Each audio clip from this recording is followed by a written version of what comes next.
Hello, friends. I'm back again for my podcast and here to talk to you today. And today, basically, I want to talk to you about the first chapter of my book, which is starting from 1920 to 1950. Of course, 1920 to 1947, I did not exist. I was in so called whatever form you call it. But I want to talk here about what my mother told me when I grew up. Mother was born in 1925 in Karachi, and so was my father. And they lived in Karachi in a place called Clifton, in which was near the Regal Cinema somewhere, which I saw much later. And they used to live on the first floor of a building opposite each other. The door was in front of each other. And when they grew up, my father, who is from a Kashmiri Pandit family, whose name was Kashmiri Lal Ved, and my grandfather was from Kashmir, and he was the right hand man of the Dr. Karan Singh, who was the Maharaja of Kashmir, and he got the title of Raizada from the Maharaja of Kashmir. Raizada is like you talk about Thakur, or that's the title he got. So we all went by the surname of Raizada, except my father, who called himself K. Lal, which was Kashmiri Lal. So that's a little brief background about my father and about my mother. My mother was born there, and they were Jews from Alibag and lived in Karachi. So that's a little short beginning about them. And they met, and she was a chartered accountant, qualified chartered accountant, a classical singer, a sportsman, a badminton, tennis player, and had 4 sisters. And my father at that time fell in love with her and started chasing after her and started playing badminton and tennis, because he was never a sportsman, but he used to wear his shorts and go to play tennis and badminton, pretending to play. And they got friendly, and eventually in 1944 they got married. Much against the wishes of the father, especially the mother's father, who had said that if you marry outside the Jewish community, I will poison you and kill you, and then I'll kill myself. She was engaged to get married to a very famous Jewish poet and author and writer called Nissim Ezekiel, who is very well known all over the world. And she was practically getting engaged and married to him. But this, whatever happened, and they married in secret. They ran away, eloped, got married in 1944. And they lived in each other's house for 3 years and didn't tell anybody. So she was living in her house and he was living in his house. When she conceived in 1945 or 46, I think it was, and there was, when my elder brother, who died when he was 6 months old, was born, that's the time when it all came out, but there was nothing that could be done. So my grandfather from my mother's side kind of accepted it, especially when the child died at 6 months old. And I was then conceived and born in 1947 in Feb. And I was born, and that's when the partition happened in 47 August, when we all had to run away and leave Karachi and go to Bombay. This is a little brief about our background, and I would here like to tell you about the way this whole partition thing that happened. If it was not for my parents and their friends, who were mostly Muslims, the Muslim friends were the ones who saved them and gave them cover and asked them to come and stay in their house. So when the rioters came to kill all the Hindus in Karachi, they were living with Muslim friends, and Muslim friends saved them, and one by one they left Karachi, some by boat, some by air, until the whole family moved out. And it was not, had it not been for their Muslim friends who saved them, today probably They may not have been alive, or they would have reached Bombay, or whatever it is. But this is something that is very amazing, which has happened and happened to my family. So that's the kind of bond that we have as far as our Hindu and Muslim relationship is concerned, and I have a great respect for that. My father, of course, had, I said, had a business of insurance with my uncle, whom I call Tayaji, who were friends, and I talked about it last time. But they met in school, met in college, got married together, and lived together for the rest of their lives. And got married together, lived together in Churchgate. But along with that was my mother's Mubola Bhai, a person called Mr. J.C. Jain. And now he was my mama for my call, though not blood related. He was my mama. He was my mother's Rakhi brother. And he, at the same time, when they left Karachi or fled Karachi, there were 4 or 5 people who came together from there. One of them was Mr. J.C. Jain. The other person was Mr. Ram Panjwani, who is known in the Sindhi community, also a singer who plays the matka. Miss Professor T.M. Advani, who later on founded the principal of Jain College in Bombay.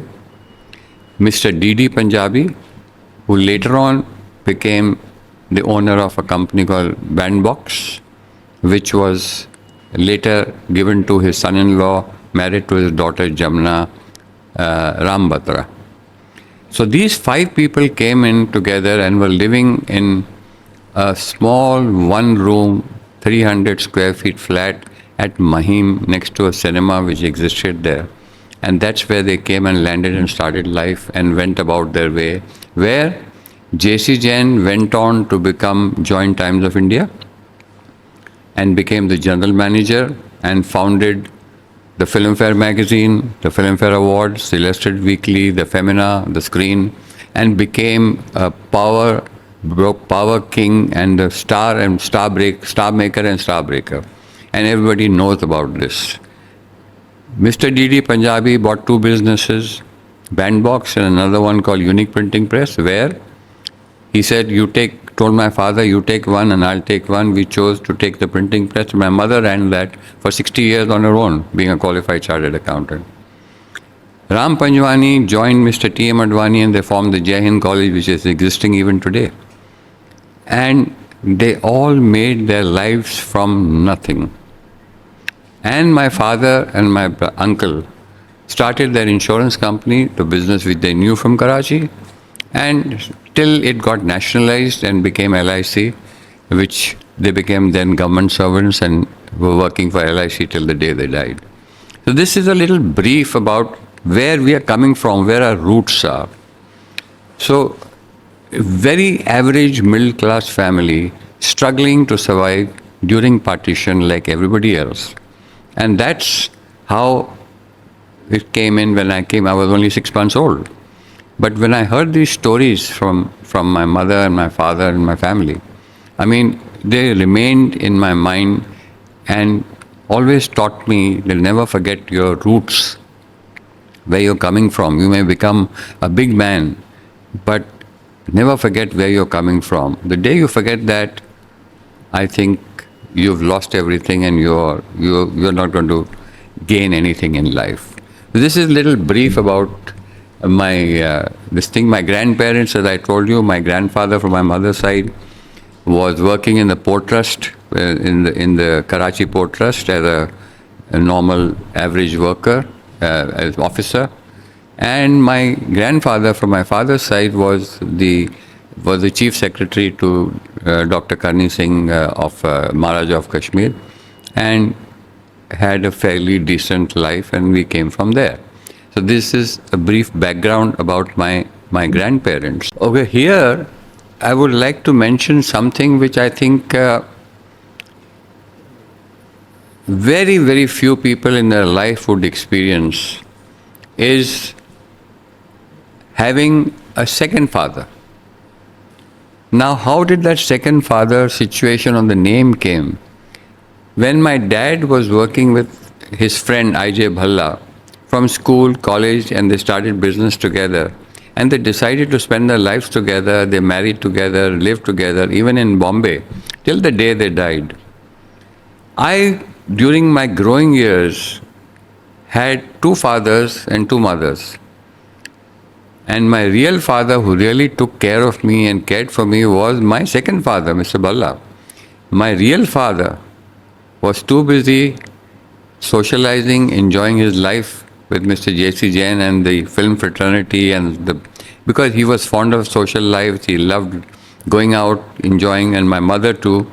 And Mr. Bhalla's wife, whom I called Bhabiji, who was my real mother, who really brought me up, who used to wake up in the morning for me to study, give me badams in the morning, give me dahi before going to exams and stuff like that, where I grew with.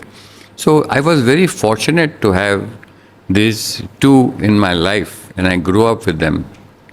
So this was a little brief about my background, where I'm coming from, how my mindset was there about growing up and watching. And as you know, that when children are growing up, even in your case, when you have children and you see them growing up, you try not to fight in front of them, because they are like sponges, they absorb and see everything.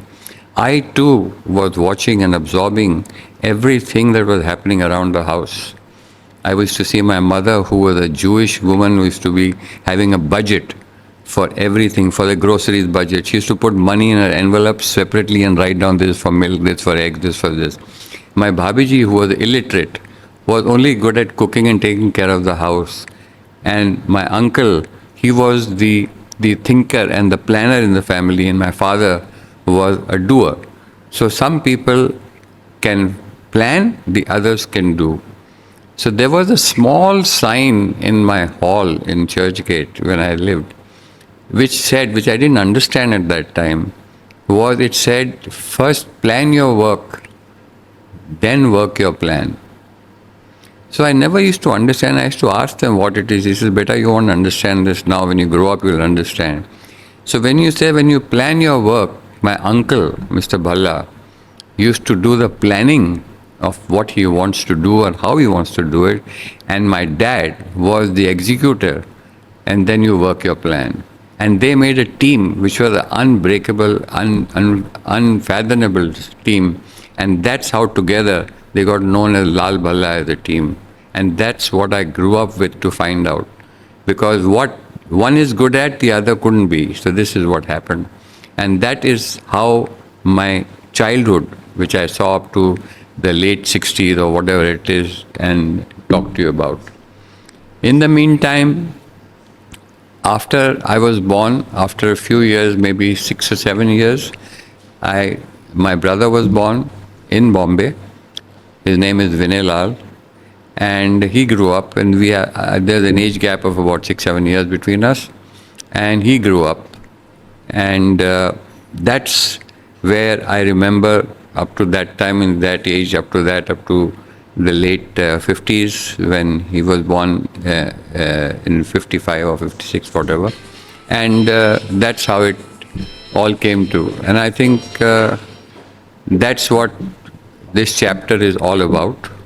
तो मेरा कहने का मतलब ये है कि basically why I'm talking about them is, as a child, as you're growing up, there were 5 principal characters in my life whom I saw when I was growing up. One was my mother, of course, my father, my Tayaji, Mr. Bhalla, and his wife, Bhabiji. Bhabiji, who was like my real mother, mom, who was my natural mother, but mom, because of dad, was busy with their social lives, and she knew that Bhabiji would take care of the children, so she was there. And my Tayaji, who is like my real father, because he had the time to listen to me and talk to me, whereas my father didn't at that time. He was busy with his life. I'm not blaming in them. And the other most important character was Mr. J.C. Jain. Mr. J.C. Jain was a lean 6'2" gentleman, little darkish, and had a voice like a lady. He had a thin voice. And whenever he used to speak, one could feel that a lady is talking. But he was a great administrator, a great man for punctuality. You could match your watches when he enters, and he says he's coming at 9 p.m. 9 p.m. the bell would ring and he'd be sharp, and always dressed in a suit and well spoken, and a fantastic gentleman administrator, where he brought Times of India to where it was, brought Filmfare to what it was, brought the awards to where it was, and all the other papers that he made, that he produced out of Times of India, it's because of this one man, J.C. Jain. And I had the fortune to be associate and grow up with him and see his skills, and that's what I've imbibed from him, is punctuality, skill, honesty, integrity, which we'll talk about much later in my other chapters. And here I'd like to sign off, and I'll see you again next week. Thank you. Bye-bye.